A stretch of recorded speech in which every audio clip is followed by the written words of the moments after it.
అల్లూరి సీతారామరాజు జిల్లా దుమ్రిగూడ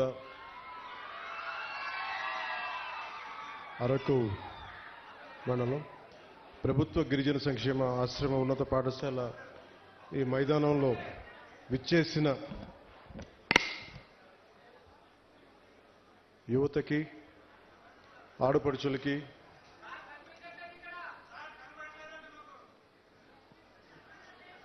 చూడండి కొంచెం క్లియర్ చేయడం సీఎం గారు చంద్రబాబు గారు నేను డిప్యూటీ సీఎం కన్ఫ్యూజన్ అవుతుంది కొంచెం పక్కే రావాలి కొంచెం మీరు కూడా కొంచెం కెమెరాస్ కొంచెం పెట్టేసి మీరు కొంచెం ఏమాత్రం సహకరిస్తే కొంచెం మీరు వంగే కొంచెం అప్పుడప్పుడు చూసి చెక్ చేసుకొని కొంచెం కూర్చుంటే కొంచెం వెనకాల వాళ్ళు కనిపిస్తుంది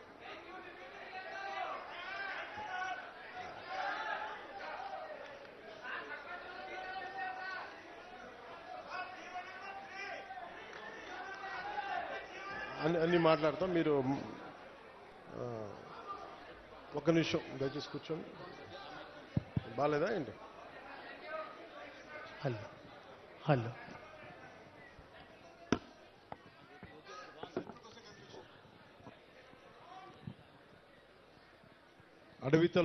అడవితల్లి బాట కార్యక్రమం కింద ఇక్కడికి వచ్చేసిన మన ప్రభుత్వ గిరిజన సంక్షేమ శాఖ ఆశ్రమ ఉన్నత పాఠశాల మైదానంలో వచ్చేసిన మీ అందరికీ పేరు పేరున ప్రత్యేకించి నా హృదయపూర్వక నమస్కారాలు. మీ మనస్ఫూర్తిగా నేను స్వాగతం పలుకుతా ఉన్నాను. అలాగే వేదికపైన ఆసీనులైన గౌరవ గిరిజన సంక్షేమ శాఖ మహిళా శిశు సంక్షేమ శాఖ మార్చలు జిల్లా ఇన్ఛార్జ్ మంత్రివర్యులు శ్రీమతి గుమ్మడి సంజారాణి గారికి నా హృదయపూర్వక నమస్కారాలు. శ్రీ వేపాడ చిరంజీవి గారికి గౌరవ శాసనమండలి సభ్యులు మరియు విప్ డాక్టర్ గుమ్మ తనూజారాణి గారు గౌరవ ఎంపీ అరకు, అలాగే పిడుగు హరిప్రసాద్ గారు గౌరవ శాసనమండలి సభ్యులు మరియు విప్, గాదే శ్రీనివాసులు నాయుడు గారు గౌరవ శాసనమండలి సభ్యులు, అలాగే రేగం మత్స్యలింగం గారు గౌరవ ఎమ్మెల్యే అరకు వ్యాలీ, శ్రీ పంచకల రమేష్ బాబు గారికి గౌరవ శాసనసభ్యులు పెందుర్తి, శ్రీ సుందరపు విజయ్ కుమార్ గారికి గౌరవ శాసనసభ్యులు ఎల్లమంచిలి, నిమ్మక జయకృష్ణ గారికి పాలకొండ శాసనసభ్యులు గౌరవ శాసనసభ్యులు, కిదారి శ్రావణ్ కుమార్ గారు chairman AP గిరిజన్ cooperative corporation, Shri సిఆరి దొన్ను దొర గారు జోనల్ చైర్మన్ ఏపీఎస్ఆర్టీసీ విజయనగరం, శ్రీమతి జల్లిపల్లి సుభద్ర గారు జడ్పీ చైర్మన్ విశాఖపట్నం, శ్రీమతి సిహెచ్ జానకమ్మ జడ్పీటీసీ దుబ్బిగూడ, శ్రీమతి ఎం గీత ఎంపీటీసీ పోతంగి, శాంతకుమారి గారికి సర్పంచ్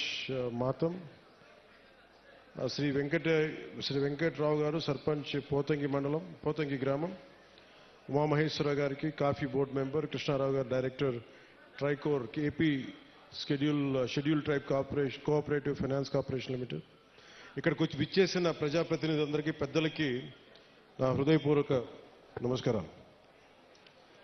దాకా 3 నెలల క్రితం నేను చెప్పాను మళ్ళీ ఇంకొకసారి మన రోడ్ల గురించి మళ్ళీ ఇంకొకసారి వస్తానని చెప్పి ఆ మాటను నిలబెట్టుకునే క్రమంలోనే నేను ఇక్కడికి వచ్చాను మీకోసం. అంటే ఇది ప్రత్యేకించి ఈరోజు ఈ అడవితల్లి బాట ఈ కార్యక్రమానికి చాలా సంవత్సరాలుగా ఎప్పుడు డోలీల్లో ముఖ్యంగా మన అరకు అల్లూరి సీతారామరాజు జిల్లా ఇలాంటి మన గిరిజన ప్రాంతాల్లో సరైన రహదారులు లేక ఇంకా డోలీల్లో కొంచెం ఇబ్బంది పడుతూ ఉంటారు, రహదారి సౌకర్యం లేదు, డోలీ మోతలు తప్పట్లేదు, గర్భిణీ స్త్రీలకు కానీ ఏదైనా కష్టాల్లో ఉన్నా ఏదైనా ఎనీ అంటువ్యాధులు కలరా లాంటివి వచ్చినా కానీ ఇవన్నీ చూసి మనకి ప్రత్యేకంగా రోడ్లు ఉండాలి, 100-150 మంది జనం ఉన్నా కానీ 500 మంది లోపు జనం ఉన్నా కానీ ముందు మనం రీచ్ అవ్వాలి, వాళ్ళకి రోడ్లు వేయాలి అనేది గౌరవ ప్రధానమంత్రి శ్రీ నరేంద్ర మోదీ గారు దీన్ని జన్మన్ కార్యక్రమం కింద తీసుకొచ్చారు. ఇది గ్రామీణ సడక్ యోజన కింద. ఇది రోడ్లు ఇబ్బంది పడుతున్నాం అని చెప్పి మనకు నిధులు లేని సమయంలో గత ప్రభుత్వం ఏం చేస్తుందో తెలుసు, ఆ నిధులన్నీ అడ్డగోలుగా వాడేస్తే రోడ్లు వేయలేకపోయారు. అలాంటి పరిస్థితుల్లో నేను గౌరవ ముఖ్యమంత్రి శ్రీ నారా చంద్రబాబు నాయుడు గారి దగ్గరికి వెళ్ళి ముఖ్యంగా మన అల్లూరు సీతారామరాజు జిల్లా అలాగే మన పార్వతీపురం మన్యం ప్రాంతం వీటి గురించి మాట్లాడుతూ ఇక్కడ గిరిజన కుటుంబాలకు కానీ గిరిజన సోదరులకు కానీ కుటుంబాలకు చాలా ఇబ్బందులు ఉన్నాయి, రోడ్లు కావాలి. అప్పుడు ఇంకా మనకి సెంట్రల్ గవర్నమెంట్ ఫండ్ కూడా రిలీజ్ అవ్వలేదు. వెంటనే నేను అడిగిన ఒక 24 గంటల లోపు ఆయన ఒక 49 కోట్లు రాష్ట్ర ప్రభుత్వం నుంచి శాంక్షన్ చేసి అడవి తల్లి కార్యక్రమానికి శ్రీకారం చుట్టడానికి చాలా బలం ఇచ్చింది. సో మనస్ఫూర్తిగా గౌరవ ముఖ్యమంత్రి శ్రీ నారా చంద్రబాబు నాయుడు గారికి నా హృదయపూర్వక ధన్యవాదాలు తెలుపుకున్నాను. ఈ అడవి తల్లి బాట అంటే నేను దారిలో వస్తూ ఉంటే ఒక్కొక్క ఊర్లు ఎలా ఉన్నాయి అన్నీ చూసుకుంటూ ఉంటే మన విశాఖపట్నం ఎయిర్పోర్ట్లోంచి దిగి మన అరకుకు వస్తూ ఉంటే చుట్టూతా కొండలు, లోయ ప్రాంతం, జీడి తోటలు, టేకు వృక్షాలకి అల్లుకున్న తీగలు, మధ్యలో నివాసాలు, రిసార్ట్లు, ఒకవైపేమో ఆకుల్ని రాలిపోతూ మూడి వరగిన వృక్షాలు ఒకవైపు కనిపిస్తూ ఉంటే ఇంకోవైపు పచ్చదనంతో చిగురిస్తున్న వృక్షాలు, ఒకవైపు ఆకులు రాలే ఒకవైపు ఉంటే ఇంకోవైపు పచ్చదనంతో వసంతంతో చిగురిస్తున్న వృక్షాలు ఒకవైపు, రహదారికి రెండు వైపులా. అలాగే ఒకవైపు పచ్చటి ఎట్లా ఉన్నాయంటే పట్టు మన చెట్లు బలంగా రాళ్లకి రోడ్డుకి ఇరువైపున రాళ్లకి చెట్లు తమ బలమైన వేళ్లతో రహదారికి ఇరువైపులా ఉన్న రాళ్ల మీద పట్టు బిగించి తమ ఉనికిని బతికే హక్కుని చూపిస్తున్నాయి. అంటే అడవి తల్లి ఎంత బలమైందంటే అడవిని నమ్ముకుంటే మనకి బొబ్బ పెడద్ది, నీడనిస్తుంది, ఆధారం ఇస్తుంది. అలాంటి అడవి తల్లికి ఏం చేయగలం అనేది గుర్తుకి ఈ పథకానికి అడవి తల్లి బాట అనే పేరు పెట్టాం. అంటే మనకి అడవి తల్లి, నాకు అడవి మీద అత్యంత అపారమైన గౌరవం, అపారమైన ప్రేమ, ప్రకృతి మీద అపారమైన ఇష్టం. అలాంటి అడవి తల్లి బిడ్డలకి మేము ఈ రోజున అడవి తల్లి బాటకు శ్రీకారం చుట్టాం. మనస్ఫూర్తిగా మీ అందరికీ ఇక్కడికి వచ్చినందుకు మీ అందరికీ మరోమారు ధన్యవాదాలు తెలుపుకుంటా ఉన్నాను. దారిలో శంబాల్ నగరి దగ్గర నుంచి భవానీ నగరు, బొడ్డవర, వైకుంఠగిరి, కాశీపట్నం, అలాగే మన ఒక్కొక్కటి చూస్తే మనకి రిసార్ట్స్, ఒకవైపు చూస్తేనేమో సిల్వర్ ఓక్కి చుట్టేసిన మిరియాల పంట, ఇంకోవైపు ముతిగూడ పక్కన మనకు బొర్రా కేవులు, కటిక వాటర్ ఫాల్స్, అనంతగిరి, తట్టుగూడ, నూకాంబిక అమ్మవారి దేవాలయం, తాటిపాక జలపాతం, గాలికొండ వ్యూ పాయింట్, సుంకరమెట్ట ఆఫర్ ట్రైలు, ఇవన్నీ చూస్తూ ఉంటే చాలా అద్భుతమైన ప్రాంతం మన అరకు ప్రాంతం. దీన్ని బాగా సద్వినియోగం చేసుకోవాలి. ఇక్కడ టూరిజం బాగా రావాలి, టూరిజం డెవలప్ అవ్వాలి. ఇవన్నీ చూస్తున్నప్పుడు ఒకటే అనిపించింది, కూటమి ప్రభుత్వం తరఫు నుంచి మనం ఏం చేయగలం? ముందుగా జీవన శైలి మెరుగుపరచాలి, రోడ్లు బాగుండాలి. దాంట్లో భాగంగానే ఈ రోజున అంటే గత ప్రభుత్వానికి దీనికి ఒకటే తేడా ఏంటంటే, గత ప్రభుత్వం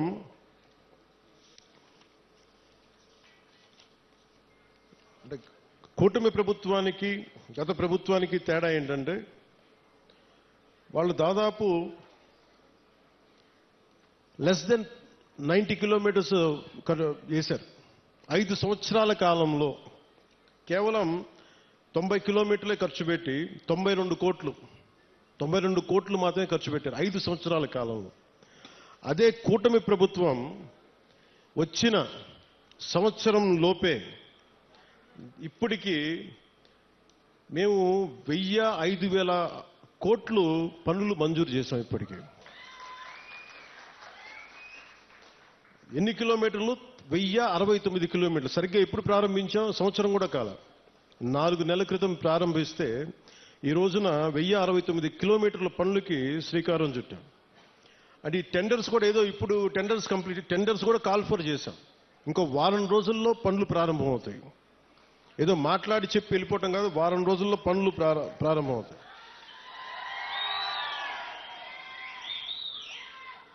అంటే ఎవరికి ముందుగా ఈ రోడ్లు అంటే ఎవరికైతే అత్యంత particularly vulnerable group, tribal groups ఉన్నాయో వాళ్ళకి చేరటానికి, వాళ్ళకి చేరువవ్వడానికి, వాళ్ళకి చిన్నపాటి సౌకర్యం కల్పించడానికి మా ప్రయత్నం.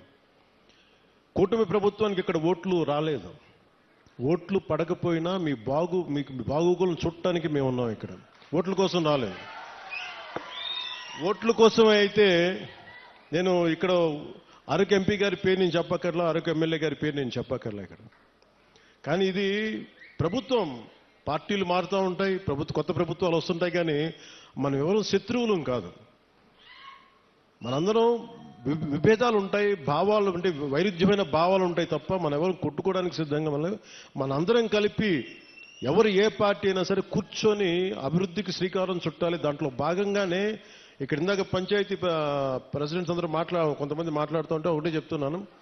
మేము రాగానే 13,326 పంచాయతీలకి 100 రూపాయలు 300 రూపాయలు ఉన్నదాన్ని మేము 10,000 25,000 చేశాం. ఇన్ని సంవత్సరాల్లో 30-40 సంవత్సరాలు కాదు, గత స్వాతంత్రం వచ్చినప్పటి నుంచి ఎప్పుడు ఇంత డబ్బులు పెంచలే. అది ఎవరు కూడా, పంచాయతీలన్నీ గత ప్రభుత్వం పంచాయతీలు. కానీ ఇవేమీ ఆలోచించకుండా ప్రజలు బాగుండాలి అనే ఒక ఏకైక సదుద్దేశంతో మేము ఈ రోజున ఈ పథకానికి శ్రీకారం చుట్టాం. దీనికి మనకున్న ఇట్లాంటి పర్టికులర్లీ వల్నరబుల్ గ్రూప్ ట్రైబ్స్ అంటే ఇది చాలా తక్కువ సంఖ్యా బలంలో ఉన్న మన గిరిజన తెగలు. ఇవి మన రాష్ట్రం మొత్తం మీద 1117 782 ఈ పర్టికులర్ వల్నరబుల్ ట్రైబల్ గ్రూప్స్ ఉంటాయి, గ్రామాలు ఉంటే ఇప్పటి వరకు కేవలం 2605 వాటికి గ్రామాలకు మటుకే రోడ్లు ఉన్నాయి, దాదాపు కొంచెం కనెక్టివిటీ. కానీ 1177 ఆవాసాలకు మటుకు ఇంకా రోడ్స్ కనెక్టివిటీ లేదు. సో వాటిని తీర్చడానికి, ఆ రోడ్లు కనెక్టివిటీని పెంచడానికి అడవి తల్లి బాట కార్యక్రమం కింద ఇప్పుడు మనం చేపట్టబోయే కార్యక్రమం 24-25కి 601 PVTG particularly vulnerable tribal groups ఆవాసాలకి 1069 కిలోమీటర్ల రోడ్లు కనెక్టివిటీని అందించడానికి 1005 కోట్లతోటి పనులు మంజూరు చేశాం. మిగిలిన ఇంకొక 576 ఆవాసాలకి రోడ్లు కనెక్టివిటీ వచ్చే కాలంలోనే, సమీప కాలంలోనే దశల వారీగా మేము అభివృద్ధి చేపడతాం.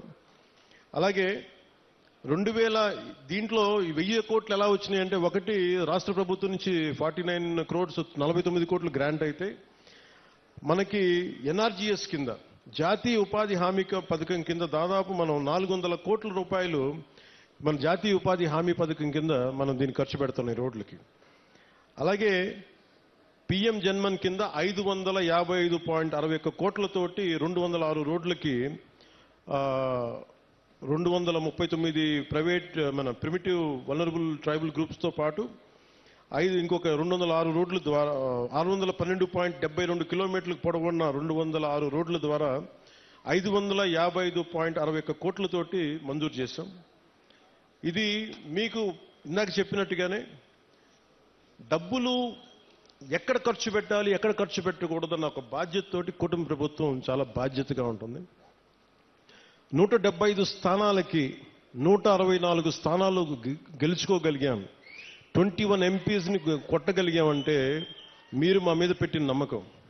మీ నమ్మకాన్ని మేము అమ్ము చేయకూడదని చెప్పి ఈ రోజున ఓట్లు వెయ్యని అల్లూరు సీతారామరాజు జిల్లాలో ఓట్లు పడని మనకి పార్వతీపురం మన్యం ప్రాంతంలో మేము తిరిగి రోడ్లు ఎందుకు వేస్తున్నామంటే, మాకు తనా మనా భేదం లేదు, మీరు ఓటు బ్యాంకా కాదా అనే కాదు, మీరు మా వాళ్ళ కాదా, మా గుండెల్లో పెట్టుకుంటాము.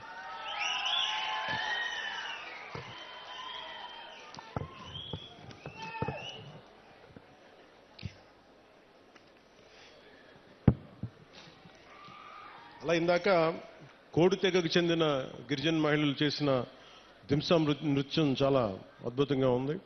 వారికి నా ప్రత్యేక ధన్యవాదాలు తెలియజేసుకున్నాను.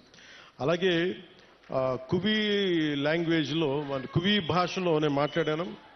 అంటే వాళ్ళు నేర్చుకొని కొంత అక్కడ పెద్దపాడుకు చెందిన శ్రీమతి మ్యాగీ గారు కొన్ని గ్రామ సమస్యలను దృష్టికి తీసుకొచ్చారు. అలాగే ప్రైమరీ స్కూల్లో పెద్దపాడు టీచర్ రంగయ్య గారు ప్రత్యేకించి పిల్లలకి ఎలా పాఠాలు చెప్తారో చెప్పి చాలా అద్భుతంగా చేశారు. చాలా అలాగే వర్షాలు పడుతున్న సమయంలో మాకు స్కూల్కి నీళ్లు గారిపోతున్నాయంటే వెంటనే అతి సమీపంలోనే, అంటే వెంటనే 12 పనులు అడిగారు. ఆ 12 పనులని మంజూరు చేశాం.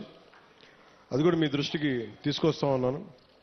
2018లో నేను ఇక్కడ ప్రత్యేకించి అరకు ప్రాంతంలో తిరిగాను. ఇక్కడ అరకు ప్రాంతంలో తిరుగుతున్నప్పుడు చాలామంది యువత ఆ రోజుల్లో కూడా నాకు గంజాయి ఎక్కువగా వెళ్ళిపోతున్నారు, యువత గంజాయి సాగుకి వెళ్ళిపోతున్నారు, దాన్ని నలిగిపోతున్నారు జీవితంలో. నేను ఒకటే చెప్పాను ఆ రోజు కూడా, మన అరకు మన పాడేరు సెంటర్లో కూడా చెప్పాను.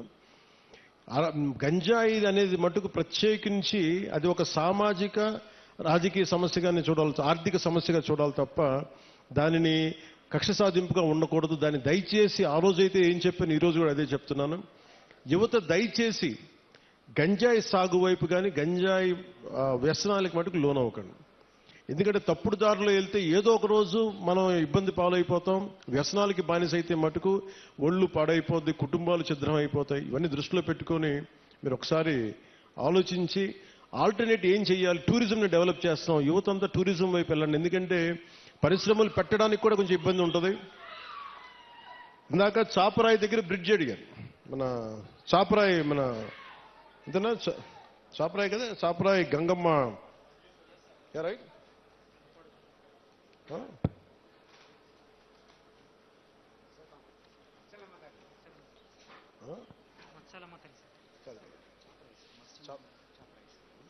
చాపరాయి దగ్గర బ్రిడ్జ్ అడిగారు, మిగతా గ్రామాలకు వెళ్ళడానికి ఇబ్బందిగా ఉన్నాయనేది. ఒకటి నేను మీకు ఈరోజు మాటిస్తున్నాను, ఆ బ్రిడ్జి ఎలా ఉండాలంటే పర్యావరణాన్ని ఇబ్బంది కలిగించకుండా, చూడడానికి కొండలు మధ్యలో ఏ అడ్డంకి లేకపోతే చాలా అందంగా ఉంటుంది విజిటర్స్కి రావడానికి కానీ టూరిజం కానీ. అందుకని టూరిజంకి ఇబ్బంది కలగకుండా, పర్యావరణానికి ఇబ్బంది కలగకుండా ఎలాంటి బ్రిడ్జ్ చేస్తే చూడటానికి బాగుండాలి, అలాగే గ్రామస్తుల కష్టాలు కూడా, గిరిజన తెగల కుటుంబాల కష్టాలు కూడా ఎలా చేయాలనేది నాకు కొంత సమయం ఇవ్వండి. కానీ నేను అందుకే నడిచాను, ఆ నీళ్ళలో జారిపోతూ ఉంది, రాళ్ళ మీద, ఆ చాపరాయి మీద, ఆ గడ్డ మీద నడుస్తూ ఉంటే జారిపోతూ ఉంది. అందుకని నేను అర్థం చేసుకున్నాను నా కష్టాలని. నాకు కొద్దిగా సమయం ఇవ్వండి, దానికి ఖచ్చితంగా ఒక అందమైన పరిష్కారం ఎదుగుతాం. పర్యావరణానికి ఇబ్బంది కలగకుండా టూరిజం పెరిగేలాగా, ఒక మీకు సౌకర్యంగా ఉండేలాగా ఒక తక్కువ సమయంలో, ఒక 2 నెలల సమయంలో ఒక పరిష్కార మార్గం తీసుకొచ్చి మీ ముందు తీసుకొస్తాం.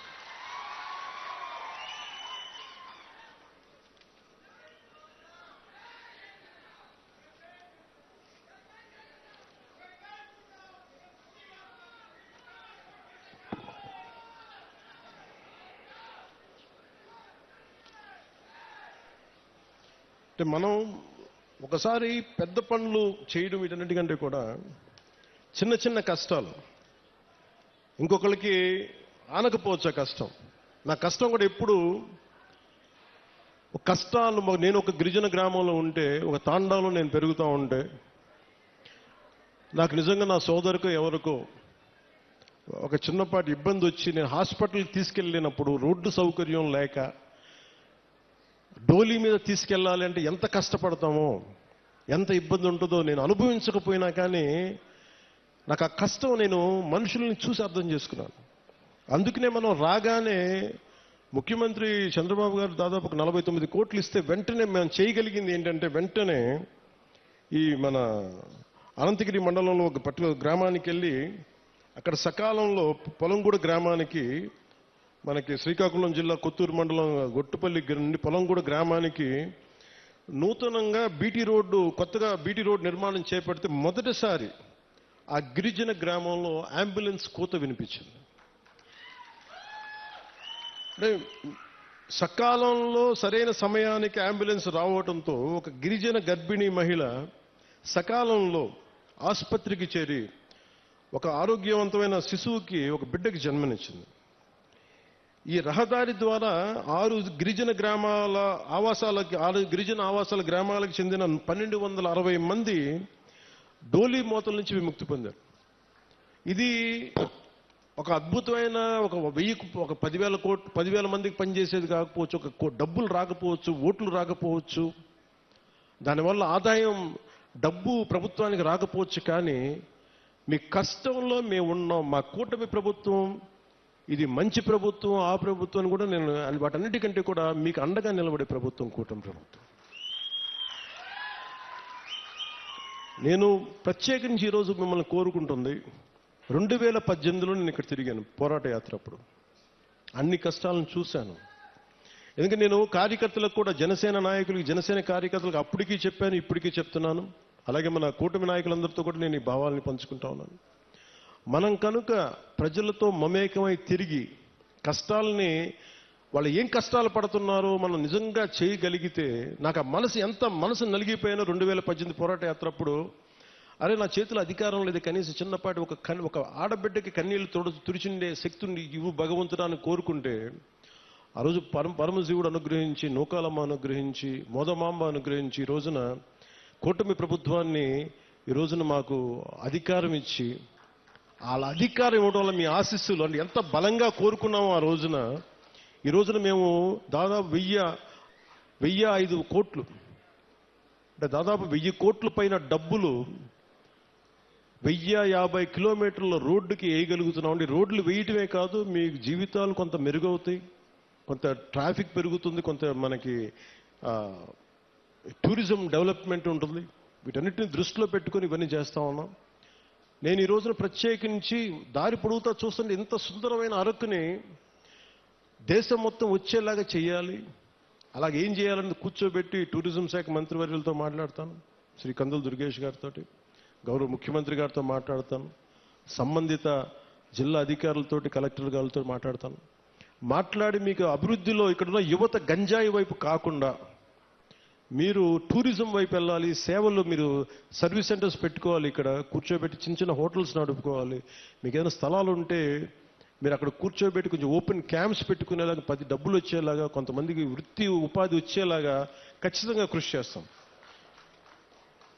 అలాగే ఇందాక కలెక్టర్ గారు మాట్లాడుతా ఇప్పటికీ 2,25,000 మన కాఫీ తోటలు ఉన్నాయి. ఇంకో పట్టులకి జిరాయితీ పట్టాలు కానీ లేదంటే పోడు పట్టాలు కానీ కలిపి ఇంకొక 1,00,000 పైన మేము ఎకరాల్లో కాఫీ తోటను సాగు చేయాలనుకుంటున్నాం. దీనికి కాఫీ తోటలు పెంచాలంటే ఎత్తైన చెట్లు, వృక్షాలు కావాలి. అందుకని ప్రత్యేకించి అలాంటి వృక్షాలు పెంచాల్సిన చోట దాన్ని ఈ మనకి ఉద్యానాలని పెంచే దాంట్లో జాతీయ ఉపాధి హామీ పథకానికి ఆ పథకం దీని కింద వర్తిస్తుందా అని అడుగుతారు. ఖచ్చితంగా దాన్ని పరిశీలించి ఇక్కడ అంటే నా భయం ఏంటంటే ఒకటి సిల్వర్ ఓక్ ఎప్పుడు కూడా వల్నరబుల్ టు ఫారెస్ట్ ఫైర్స్, అంటే ఎక్కువ మంటలు రగుల్చుకునే అవకాశం ఎక్కువ ఉంటుంది. అది స్థానికమైన చెట్టు కాదు. సో ఇప్పుడు వేసేసాం కాబట్టి మనం ఏం చేయలేం. కానీ భవిష్యత్తులో కలెక్టర్ గారికి కూడా, మన పంచాయతీరాజ్ శాఖ ప్రిన్సిపల్ సెక్రటరీ గారికి కూడా, అలాగే ఇక్కడ ఉన్న ఫారెస్ట్ అధికారులకు కూడా మీరు సిల్వర్ ఓక్ వేసేటప్పుడు దానికి ఆల్టర్నేట్ దయచేసి కొత్తగా ఫాస్ట్గా తొందరగా ఎదిగా ఏవో ఆలోచించండి. ఖచ్చితంగా 1,00,000 ఎకరాలు కాఫీ సాగు ఉంటే, కాఫీ బోర్డు నిర్ణయించుకుంటే ఖచ్చితంగా దాన్ని మరింత ఆదాయం పెరుగుద్ది, మరింత మనకి యువతకు ఉపాధి అవకాశాలు ఉంటాయి. దీన్ని దృష్టిలో పెట్టుకొని పర్యావరణానికి, ఎందుకంటే ఎసిడిక్ ఎక్కువైపోద్ది, మన ఎసిడిక్ సాయిల్లో ఎసిడిటీ పెరిగిపోద్ది ఈ సిల్వర్ ఓక్ వేస్తే. అది మన నేటివ్ ప్లాంట్ కాదు. అందుకనే పనస కానీ మామిడి కానీ ఇంకా తొందరగా ఎదిగే మొక్కలు ఏమున్నాయి, వీటన్నిటి వృక్షాలు ఏమున్నాయి, వీటిని దృష్టిలో పెట్టుకొని ఖచ్చితంగా కలెక్టర్ గారు అడిగిన ఈ ప్రతిపాదనని ముందుకు తీసుకెళ్తాం. ఖచ్చితంగా 1,00,000 ఎకరాల్లో కాఫీ తోటని ముఖ్యమంత్రి గారు తెలియజేశారు. ఖచ్చితంగా దీన్ని సాధిస్తామని మీ అందరికీ తెలియజేసుకుంటాం. సో మీ అందరికీ మరోమారు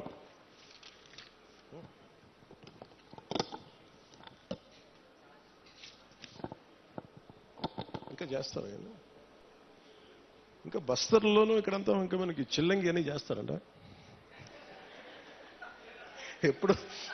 చిన్నప్పుడు నేను తులసి నవలు చదివాను, కానీ బస్తర్ నుంచి దార్కా వచ్చాడు, కాద్రా వచ్చాడు.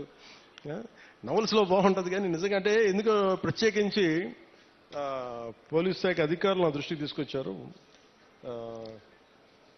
ఎస్పీ గారు నా దృష్టికి తీసుకొచ్చారు, ఎస్పీ గారు డిఎస్పీ గారు ఇద్దరు.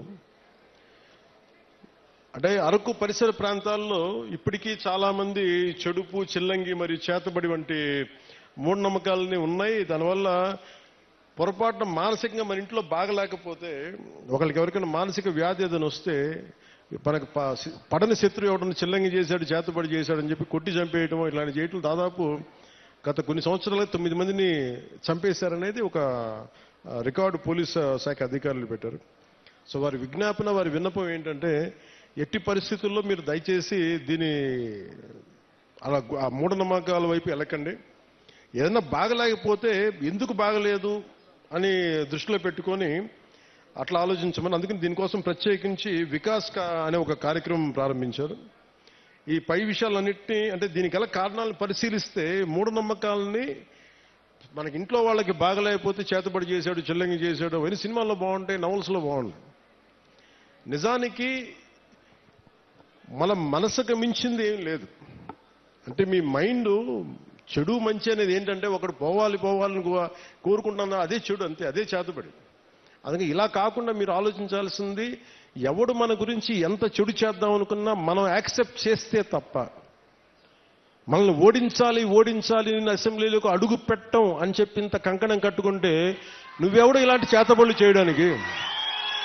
ఇలా చూడండి, మనంటే పట్టణంలో ఎప్పుడు మాట్లాడతారు, అందువల్ల. కానీ మనం ఎలా ఎదుర్కోవాలి? కూర్చొని కొట్టడాలు ఇవన్నీ కాదు. బలంగా మన మనసు బలంగా ఉంటే ఏది పనిచేయదు, మనకి ఏది దుష్ట శక్తి మన మీద పనిచేయదు.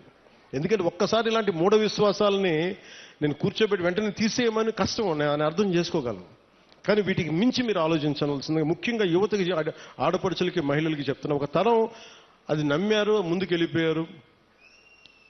తులసి దళం, తులసి నవల్స్ లాగా బస్తర్ అడవుల నుంచి ఒకరు కొంతమంది వస్తారు, ఇలా చేశారు అని. ఇవన్నీ పాతకాలం అన్నీ అయిపోయింది.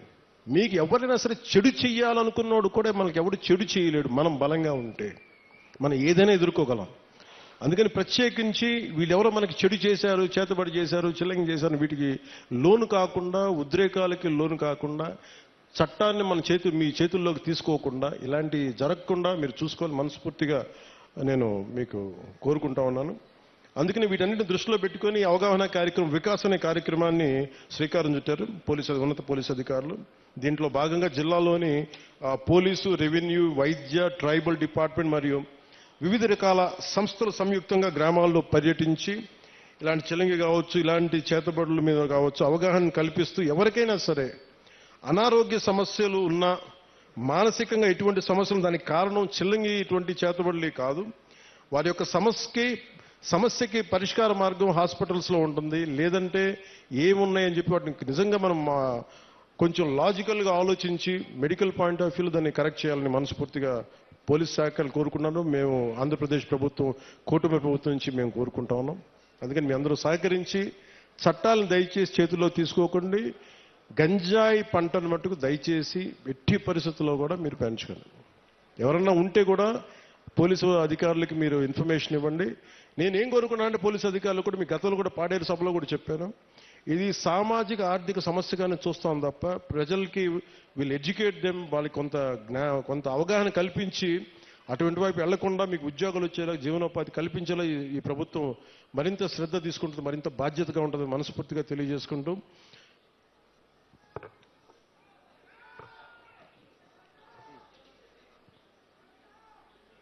అలాగే అంటే మీతో మాట్లాడుతూ ఉంటే ప్రతి డిపార్ట్మెంట్ నాకు ఒక విజ్ఞాపన ఇస్తుంది, మీరు చెప్పండి మీ వాళ్ళందరికీ. సో అలాగే అటవీ శాఖ తరపు నుంచి ఒక విన్నపం వచ్చింది. దయచేసి మనం ఏదో సిగరెట్ తాగేస్తా, లేదంటే ఏదో మరి అంటే చాలా నిర్లక్ష్యంగా ఉంటాం. మన ప్రకృతి మీద మనకి అడవి తల్లి ఇంత పచ్చటి సౌందర్యం, ఇంత చక్కటి సౌందర్యం అంటిచేయడం ఎంతసేపు చెప్పండి. మనం మీరు లాస్ ఏంజల్స్లో చూశారు, ఎన్ని లక్షల కోట్లు నష్టం వచ్చింది వాళ్ళకి. డబ్బున్నోళ్ళు అందరూ, పెద్ద పెద్ద ఫిల్మ్ యాక్టర్స్, బిజినెస్ మన ఇండస్ట్రియలిస్టులు, బిజినెస్ పీపుల్ అందరూ కూడా ఏమాత్రం ఇల్లు కూడా సొంత, అసలు కొన్ని దశాబ్దాల నుంచి పెట్టుకున్న జ్ఞాపకాలు కూడా పోయినాయి, డబ్బులు గాలిపోయినాయి. సో వీటన్నిటిని దృష్టిలో పెట్టుకొని ఫారెస్ట్ ఫైర్స్ అనేది, ఇది ముఖ్యంగా మన సమ్మర్ సీజన్ కాబట్టి, గ్రీష్మం కాబట్టి, మీరు ఎవరన్నా సరే కొంచెం బాధ్యతగా నిర్లక్ష్యంగా ఉంటే వారికి కొంచెం వారిని సరైన మార్గంలో పెట్టి మీరు, ఎందుకంటే నిప్పు పెట్టకుండా మటుకు చూసుకోండి. ఒకసారి మీరు చిన్నపాటి తుంపల్ని మన ఇంటికి అడ్డంగా ఉన్నాయని చెప్పి మీరు మంట పెట్టేస్తే అది ఎటు కార్చిచ్చు అయిపోద్ది. వృక్షాలు కాలిపోతాయి, మన నీడనిచ్చే వృక్షాలు కాలిపోతాయి, మనకి ఎండనికి నీడనిచ్చే వృక్షాలు అంతరించిపోతాయి. ముఖ్యంగా మూగ జీవాలు, జంతువులు చచ్చిపోతాయి. అందుకని వీటిని దృష్టిలో పెట్టుకొని అడవులకి నిప్పు పెట్టే పరిస్థితులు ఏదైనా ఉంటే దయచేసి మీరు కొంచెం బాధ్యత తీసుకొని మీకు కనిపించినప్పుడు దాన్ని ఆర్పటం లేదు, అలాంటి పరిస్థితులు రాకుండా మీరు ఉత్పన్నం కాకుండా చూసుకోవాలి మనస్ఫూర్తిగా కోరుకుంటూ, మీ అందరూ బాగుండాలి, ఆయురారోగ్యాలతో ఉండాలి.